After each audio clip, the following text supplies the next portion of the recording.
Hello दोस्तों, welcome back to my YouTube page. आज मैं आपको दिखाऊंगा इंटीग्रेटेड फार्मिंग सिस्टम मॉडल, समेकित कृषि प्रणाली। वीडियो में बने रहे अंत तक, बहुत कुछ सीखने को मिलेगा, समझने को मिलेगा। 3, 2,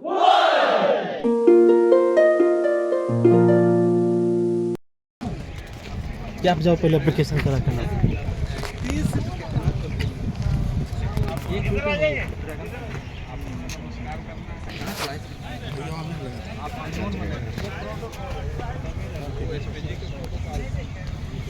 बता दिया नमस्कार करना है, हेलो हाय करना है, एकदम जैसे एसपीजी खड़ी होती है, आपको देखना भी नहीं है।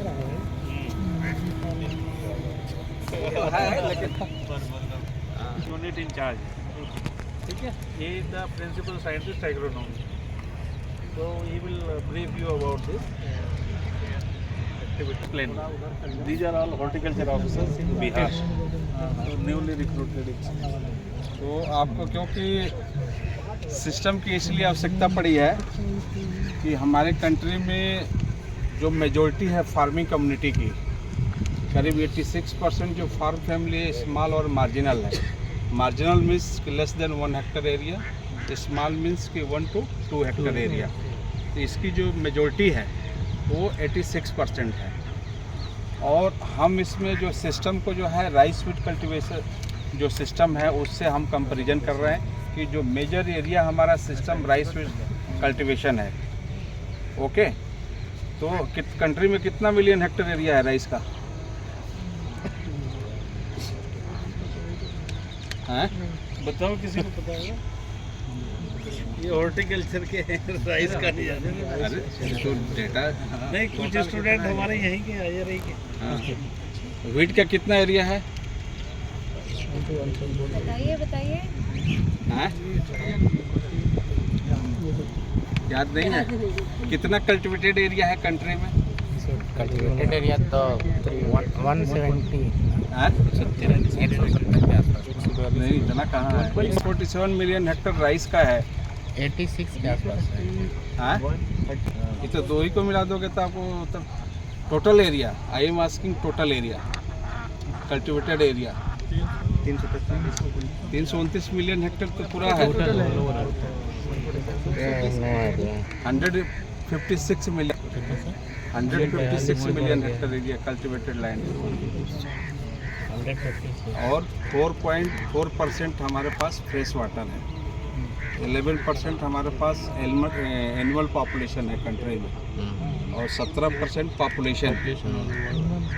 तो उसके अकॉर्डिंग जो है, क्योंकि टोटली हम राइस वीट सिस्टम पर डिपेंड होते हैं, तो राइस वीट सिस्टम से एक तो हमारी इनपुट ज़्यादा लगता है, नेट जो प्रॉफिट होता है वो कम मिलता है। 1.25 से लेकर 1.5 लाख नेट प्रॉफिट जो होती है।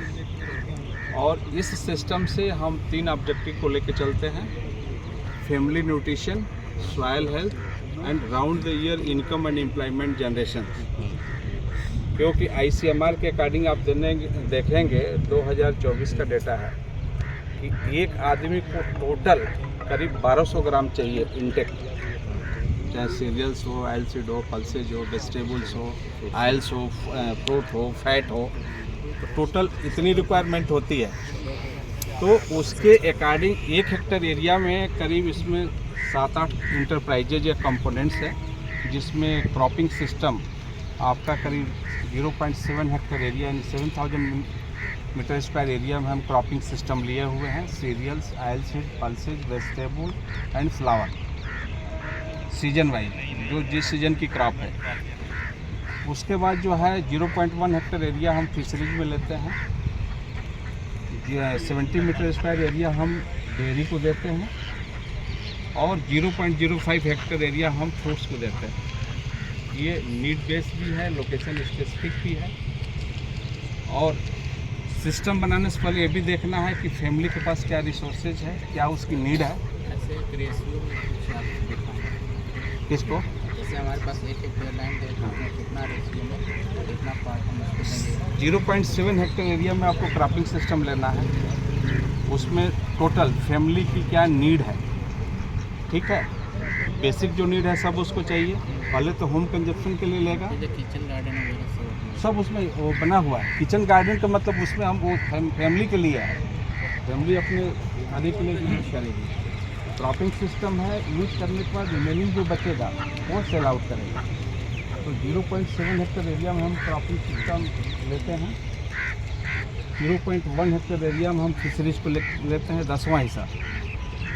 70 मीटर स्क्वायर एरिया में हम डेयरी लेते हैं, 3 से 4 क्रॉस ब्रीड गाय हैं वहाँ पे, ये मक्के से लगा हुआ है। और इसी एज पे आपका हम डकरी लेते हैं, करीब 32 डक्स का रिकमेंडेशन है पर 1 hectare area and 50 poultry birds 0.05 hectare area हम हार्टिकल्चर कंपोनेंट्स को देते हैं 0.05। 120 मीटर हम एग्रो फॉरेस्ट्री जैसे मोरिंगा को हमने दिया हुआ है।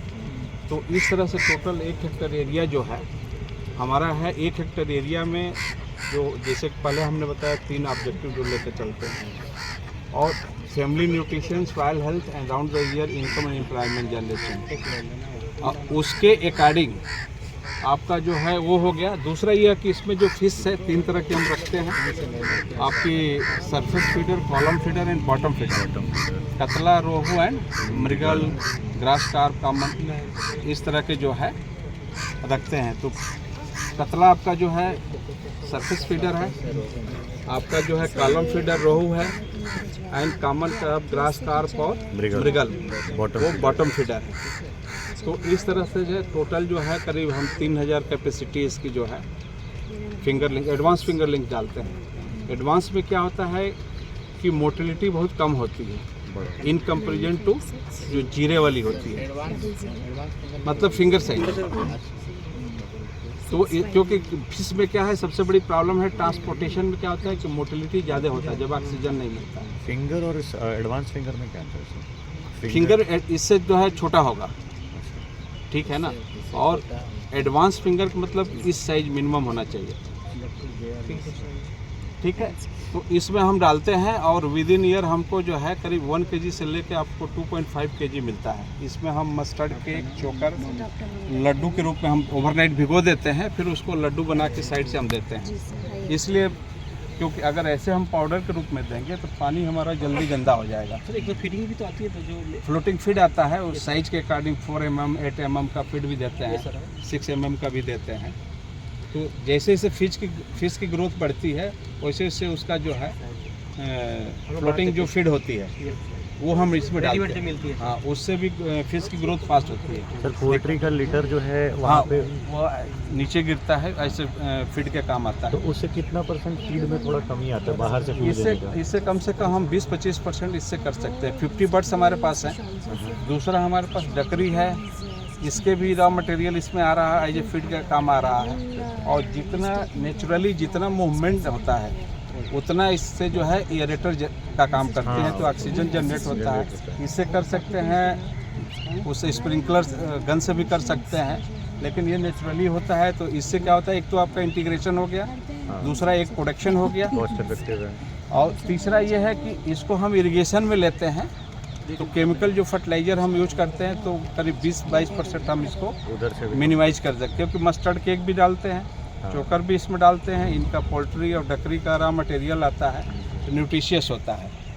तो फार्मर देखे थे वो गोट्री में इंटीग्रेट किए हुए थे। हाँ, गोट्री नीड बेस है। तो उसमें प्रॉब्लम क्या हो रहा था, जैसे हम ही करवाए हुए थे ये IFS मॉडल वहाँ पे, तो उनका क्या हो रहा था ना कि मतलब 7 दिन पे 5 दिन पे ही पानी का pH बहुत ज़्यादा बढ़ जा रहा है।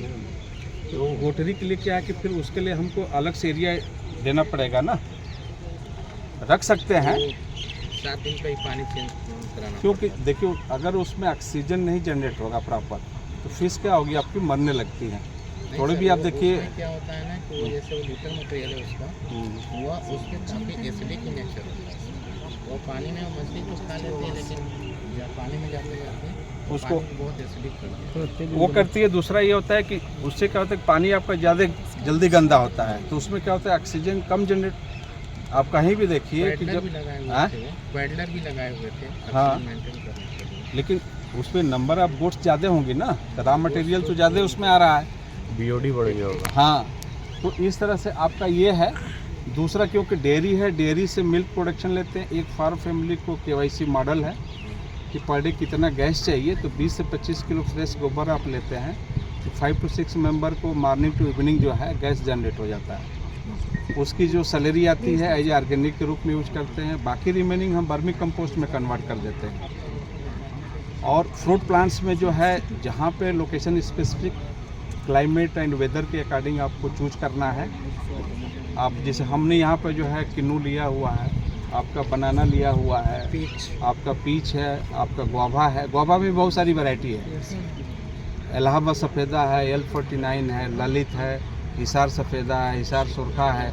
ये सब वैरायटी जो है, हिसार सफ़ेदा बहुत अच्छी वैरायटी हिसार वालों की है, वो भी आप ले सकते हैं। एक पिंक गुआवा भी बहुत चल रहा है। हैं? ललित तो आपकी इसकी है, CISS की है। सर एक हाई पिंक हाँ। भी है, रिसर्च प्रोडक्ट हरीजा बता रहा था कि हरीजा भी है। वास या वर्मी कंपोस्ट है, इसमें आर्सेनिक की मात्रा बहुत ज़्यादा पाई जा रही है। वैसा तो कभी आया नहीं है। अब डिपेंड करता है कि अगर वाटर आपका पॉल्यूटेड होगा, वाटर में भी तो मिक्स है। कई जगह आप देखोगे न्यूज़ में आता है कि पानी के अंदर आर्सेनिक की मात्रा बहुत ज़्यादा है, तो डिपेंड कर इसीलिए पानी की भी हम जो है चेक करते रहते हैं।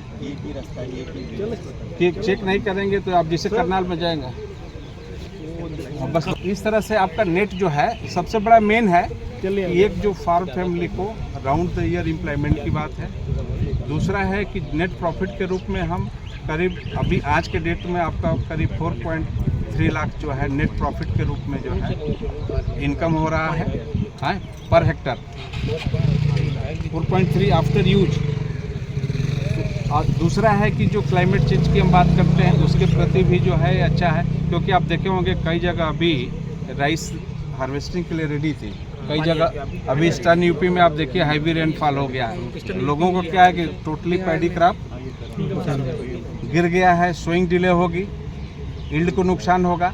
इसमें क्या है कि अगर एक इंटरप्राइजेज नुकसान हो रहा है तो दूसरे से हम मीट आउट कर सकते हैं। कुछ चीज़ें है कि वो डेली आपको मिलेगा बैकअप। तो इस तरह से जैसे आपका जो है मिल्क प्रोडक्शन है, एग प्रोडक्शन है, आपका जो है फिश है, तो कुछ ऐसी चीज़ें है कि आपको डेली मिलेगा।